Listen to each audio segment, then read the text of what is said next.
بسم الله الرحمن الرحيم اقرأ باسم ربك الذي خلق. daaw ñëw naa fii di présider CDD ren suñu fi ñëw tamit def bilan te encore lancé li ma jot a dégg vraiment c'est rassurant te xam naa ne ren tamit ni ngeen def lu mel noonu sinon lu ëpp loolu.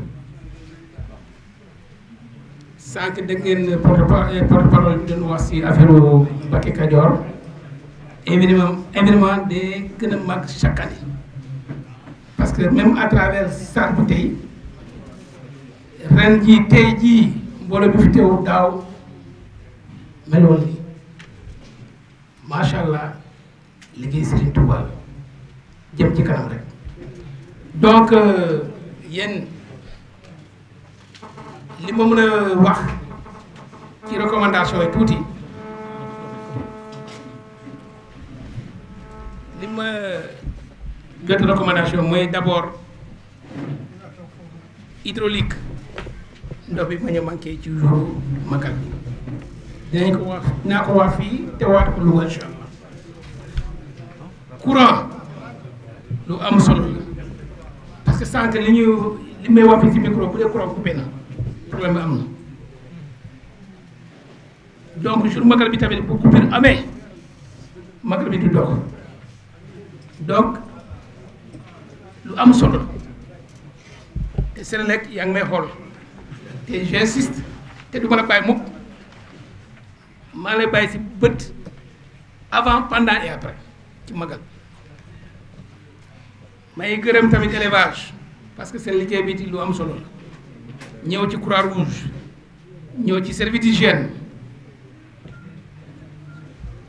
dem ci MCD parce que santé lu am solo la tamit lu am solo la parce que ñi fi teew yëpp ñi fi nekk ci salle bi yëpp ils sont en bonne santé ñi fi nekk ci salle bi yëpp ils sont en bonne santé ñu feebar anañu donc santé lu am solo la ngeen jàpp ci jour magal bi les pèlerins ku feebar ku ne ngeen jàpp ci lu am solo la donc waxtu dab na mais man ni laa musa mel liggéey rek te surtout CDD bi ma fi ñëwee mais dinaa ci bàyyi sous-préfet bi xam naa ne chaque jour nañu rendre compte de l'évolution des travaux liggéey bi fi la tàmbalee fi la tollu lii la ñuy def lii moo des et man tamit dama ko jotale ci gouverneur ci bés bu ñu war a dajee ci gouvernance mais balaa mi fi jógee tamit dama bëgg ngeen jàpp jour CRT lu am solo ngeen jéem a xool ngeen communiqué ñu jokkoo sous-préfet bi ñu jotale ko donc yéen ñëpp ñu fi teew maa leen di ñaan yàlla may ñu fi bàyyi ñu fi déwén tamit ñu teewaat fi yàlla may ñu wér yàlla may la bu fan mais wér tamit ci la bokk donc maa ngi leen di gërëm bu baax ku nekk sa tur ak sa sant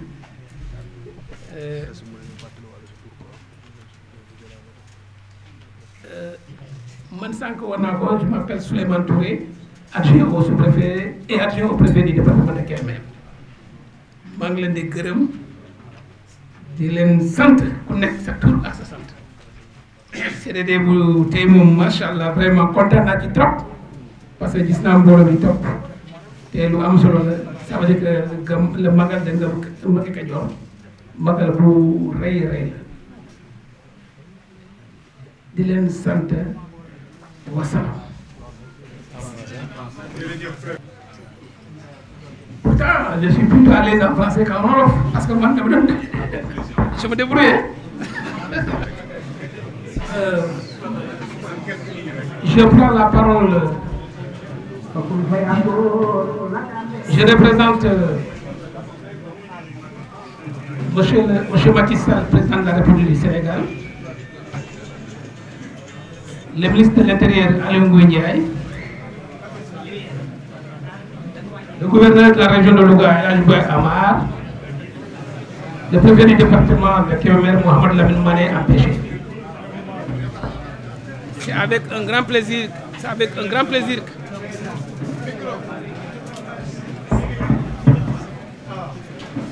avec beaucoup de plaisir que je suis là aujourd'hui pour présider cette cérémonie, ce comité départemental de développement en vue de l'organisation du Grand Magal de Mbacké Kadior. Cérémonie qui aujourd'hui prend une dimension exceptionnelle. Dimension exceptionnelle parce que après certaines foyers religieuses, après Touba, Darou Moussi, on peut parler aujourd'hui de Mbacké Kadior. Un grand événement qui regorge beaucoup de pèlerins de partout, du Sénégal, mais aussi de la sous-région. Donc, raison pour laquelle aujourd'hui on est là, en compagnie de beaucoup de chefs de service, plus particulièrement la sécurité, pour vraiment apporter assistance à cette population. Cette population, c'est des dignitaires du Khalife général Serigne Amadou Bamba Khadimou Rassoul. Donc, qui parle de Serigne Touba, parle d'un grand événement qui n'est pas aussi petit dans ce pays. Donc, nous demandons à tout un chacun d'apporter son assistance, son concours pour la réussite de cet événement religieux. L'année dernière, j'étais là, et cette année aussi, je suis là. Et je demande à toute assistance que Dieu nous prête une longue vie, qu'on se retrouve peut-être l'année prochaine, avec cette promotion. Mais je demande aussi à notre CTO, Diadja Mbaye, que Dieu lui prête une longue vie, qui nous accompagne et qui ne cesse de nous accompagner. Je remercie aussi le porte-parole, Thioro, parce que l'année dernière, il était juste à mes côtés, à ma gauche, et cette année, on se retrouve. Tout en remerciant ces exemples dignitaires qui sont à côté de lui. Si je cite, je risque de me tromper, Serigne Barlahat, Serigne Bara, qui est un grand ami à moi, parce que tous les dimanches, on se retrouve. Mambara. J'ai peur de citer, mais aussi tout en remerciant la belle dame qui était là, parce que j'ai vu que dans la salle était la seule. Parce qu'aujourd'hui, il ne faut pas oublier le genre. Quand tu parles des hommes, il faut parler des femmes. Je la remercie très sincèrement et vraiment je salue sa présence dans cette salle. Adjointe au maire. Donc vous avez vu la présence des maires. Le premier adjoint du maire de Touba, on s'est connu il y a quelques jours. On s'est rencontré quelque part, on me l'a présenté. Je ne veux pas de polémique, moi je ne vais pas insister. Mais je demande aussi à tout un chacun de mettre la main dans la poche et apporter assistance à cette cérémonie qui est une grande envergure. Et je ne serai pas trop long parce que le temps presse. Inch'Allah, nous apporterons le plus vite que possible solution à ces problèmes. Et nous ferons le rapport, le sous-préfet me fera le rapport de tout cela et que je vais transmettre Inch'Allah à qui de tout et le plus vite que possible. Et tous ces raisons, je suis très satisfait de cette rencontre aujourd'hui. Je remercie tout le monde au nom du président de la République et au nom du préfet qui m'a délégué de représenter à ce comité de développement. Je vous remercie. waaye ñu ngi sant yàlla bu baax di am mbégte waaye dafa amoon nañ CDD bi dañ ko tënk nag ci ñetti poñ bu njëkk mooy sécurité santé ak sociale. Sécurité bi mi ngi lamboo affaire mbirum kaaraange mooy gendarmerie ak lu mel ni sapeur-pompier ak yi ci aju ci ay barrières moom la ñu waxtaanee. wàllu santé bi itam mooy ministre de la santé maanaam ambulance yeeg dotation médicament bi ak poste avancé yi ci war a def ci dëkk bi. ñaan ko service d'hygiène ak waa Croix-Rouge ak yu mel noonu moom la ñu tënk ci ñaareelu poñ bi. ñetteelu poñ bi mooy lu mel ni waa Sénélec dañ fa war a liggéey mooy poto yu damm yi ak yu mel noonu fil courant yu dagg yi poto yi bant la léegi ñu sàkk ci ñoom jëfandikoo poto yi nga xam ne mooy poto ciment yi su ko defee yàqu bi dootu gaaw ndax li fi dam ci ay pot dafa bëri trop wax nañ leen ko ak ñu xoolaat réseau bi indi fi ay groupe électrogène ci dëkk bi ak ci forage bi maanaam lu mel ni waa hydraulique yi ñoom itam daañu indi lu mat fukki citerne indi gasoil indi ay bâche d'eau loolu itam tënk nañ ko lu mel ni waa AGEROUTE ñoom itam am na liggéey bu ñu fi war a def lu mel ni waa Eaux et Forêts même chose ñu mel ni waa élevage ñoom itam noonu ak yi nga xam ne ay chefs de service yoo xam ne yëpp Sonatel ay sécurité alimentaire yooyu tënk nañ ko waaye am nañ yaakaar bu baax ni ñu ko daan def at yi weesu yëpp noonu lay amee xëy na daaw am na tuuti ci ay manquement waaye dinañ ko comprendre nangu ko ndax dafa tombé woon màggal gi dafa tombé woon ak ouverture campagne électorale bi kon lu ci am tuuti ci ay rëq ay manquement dinañ nangu ni loolu rek moo ko waral waaye incha allahu préfet moom rassuré nañu ak chef de service yi nga xam ñi ngi fi woon ba kenn ku nekk li nga xam ne sàkk nañ ko ci yow wax nga ñu ni di nga ko jot say kilifa ba taxaw ko bañ taxaw ci bañ am ko incha allah ci màggal gi nga xam ni man maa ngi bu jéggi waaw am na ay sumb yoo xam ne président Macky Sall xam nga ku ne xamoon na digganteem ak sëriñ bi tàmbali woon na fi ab brigade ak benn centre social boo xam ni tey màggal gi su ñëwee mën nañ fi def réunion yi mën nañ fi dal ay gan nga xam ne liggéey 6 mois rek la waroon am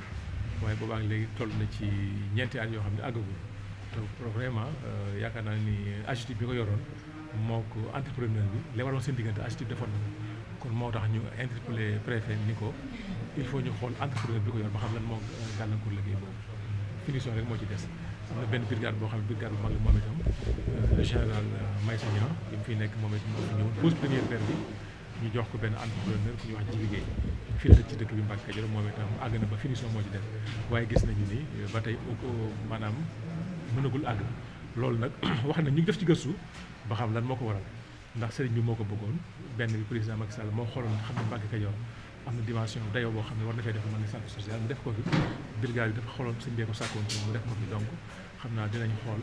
lan mooy rëq-rëq yi ba mënta àgg waaye daal finition rek moo ci des.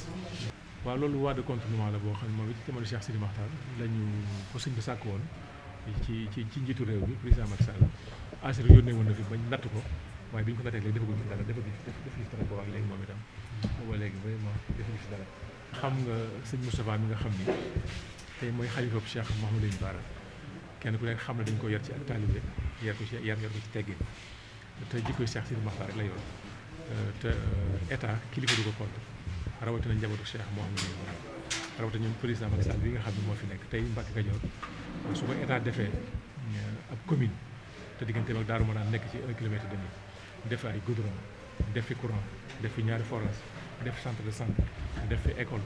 def fi case de tout petit def fi brigade def fi centre social kooku li la mën a ñu koy def kon ñun li ñu war mooy Cheikh Sidi Makhtar war Cheikh Moustapha mooy te li mu def mooy Cheikh Sidi Makhtar même jàppoon président Macky Sall doon ko ñaan téye ko muy doomam di xaritam loolu la Cheikh Moustapha continue ci moom dafa fekk ne nit ñi ñooy yàqkat fu ne am na fa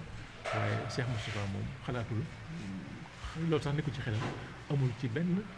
njaboot bokk ci kër gi koo xam ne loolu nekk ci sa xel muy man mii di keneen ndax président Macky Sall bu ngeen fàttali ko au conseil de la collectivité territoriale yi nga xam ne moom la doon taxawal yi ñu doon tànn te muy ñeent lépp kenn génn ci njabootu sëriñ bi muy doomam muy sëñ Sidi Mbacké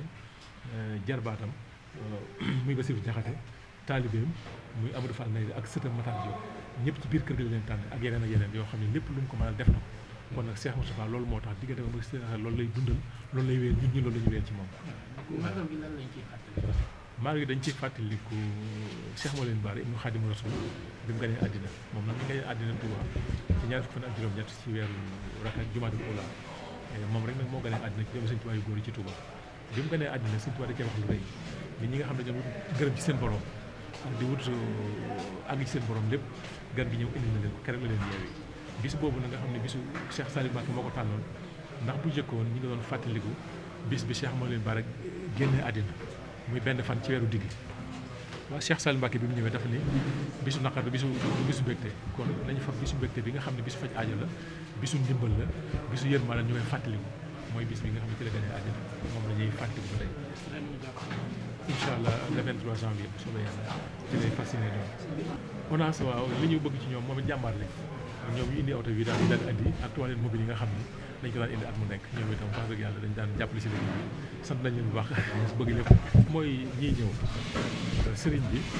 li mu bëgg mooy ñëpp ñëw ci jàmm nekk fi ci jàmm delluwaat ci jàmm loolu nag dafay laaj kaaraange soit gi moom waa maanaam gendarmerie nationale ñoo ko yore kon ñu maslaa ak ñoom déggoo ak ñoom ba li nga xam ne moom la ñuy santaane ñu bañ koo def mooy dafa am yoo xam ne dañ ko fi digle am ñu fi tere yiñ fi tere bokk na ci man moto yu ndaw yi nga xam ne ay deux roues yu ndaw yi kenn bañ ko fi indi ndax koo fi dañ koy nangu oto yi ñu bañ a surcharge si itam ku fi surcharge dañ lay wàcce ndax li ñu leen wax mooy dëgg kenn du ci maslaa te li ñu bëgg mooy ñëpp ñëw ci jàmm nekk ci jàmm delluwaat ci jàmm ak salaam su ko defee kuñ ne awal fi nga aw foofu itam loolu rek lañ ci bëgg di ko ci yokk ñaan ñëpp ñëw ci jàmm delluwaat ci jàmm barkatu alayhi salaam ñu sant leen yéen la presse sant leen presse bi public comme privé écrit comme ligne yi ñooñu ñëpp ñëw nañu te ñu ànd ak ngeen ànd ak ñun ci àndeen bu rafet ñu leen sant leen gërëm ndax liggéey bi lu mu rafetee wala fu mu àgg yéen a ko fa àggale kon am ñu seen ba yàlla ñu am fay yàlla leen fay barkatu alayhi salaam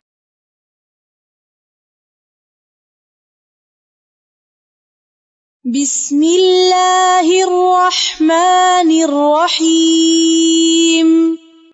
اقرأ باسم ربك الذي خلق